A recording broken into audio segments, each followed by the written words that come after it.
नमस्कार मित्रांनो, ध्रुवी ज्योतिषमध्ये आपल्या सर्वांचं स्वागत आहे. मित्रांनो, आपण आपल्या चॅनलवरती वेगवेगळ्या मुलांक आणि भाग्यांचं कॉम्बिनेशन जे आहे ते पाहत असतो. तुम्हाला जर अंक ज्योतिषमध्ये रस असेल आणि तुम्हाला तुमच्या नंबरची जादू माहिती करून घ्यायची असेल तर आपल्या चॅनलवरती तुम्हाला ह्याबद्दलची वेगवेगळी व्हिडिओ पाहायला मिळतील. तुम्हाला आजच्या सिरीजमध्ये जी माहिती आपण देणार आहोत त्यामध्ये आहे मुलांक 1 आणि ज्यांचा भाग्यांक 7 आहे त्यांच्याबद्दलची माहिती.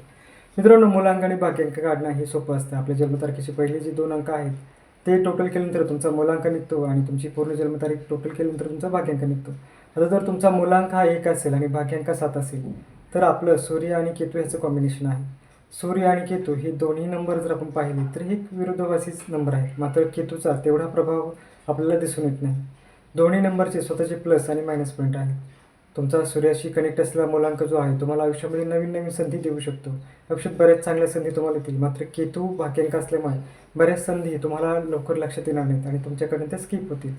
अशा अवस्थेत जर तुम्हाला तुमचा भाग्यांक माहीत असेल तर ही गोष्ट तुम्ही क्लिअर ठेवू शकता की बऱ्याचशा संधी आहेत त्या लक्षात येत नसतील तर त्याच्यावरती आपल्याला कोणाचा तरी सपोर्ट घ्यायला हवा. म्हणजे बऱ्याचशा महत्त्वाच्या निर्णयाच्या वेळी तुम्ही इतर एखाद्या चांगल्या मित्राचा किंवा व्यक्तीचा तुम्हाला सपोर्ट घेऊ शकता आणि जी संधी तुम्हाला मिळेल ती तुम्ही पूर्णपणे निवडून त्यानुसार पुढे जाऊ शकता किंवा कुठल्याही महत्त्वाच्या निर्णयामध्ये तुमच्या जवळच्या व्यक्तीचा तुम्हाला हातभार लागू शकतो. दुसरी गोष्ट महत्त्वाची अशी की सूर्यामुळे बऱ्याचशा ज्या संधी मिळतात त्याच्यामध्ये आपल्याकडनं काही ठिकाणी आपल्या बोलण्यातल्या चुकांमुळे ही संधी जाण्याची शक्यता असते, ज्यामध्ये केतूमुळे भर पडते. केतू हा एक स्पिरिच्युअल नंबर जरी असला तरी बऱ्याच वेळा न विचार करता बोलणं हा एक भाग त्याच्यामध्ये येऊन जातो.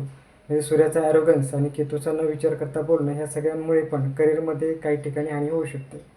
तर करिअरला जर उंचवायचं असेल तर आपल्याला केतूसाठी काही प्लस गोष्टी करायला लागतील. त्यामध्ये रेमेडीज म्हणून जर तुम्ही करताय तर तुम्ही महादेवाची जे काही वेगवेगळे मंत्र आहेत त्यांचा वापर करू शकता.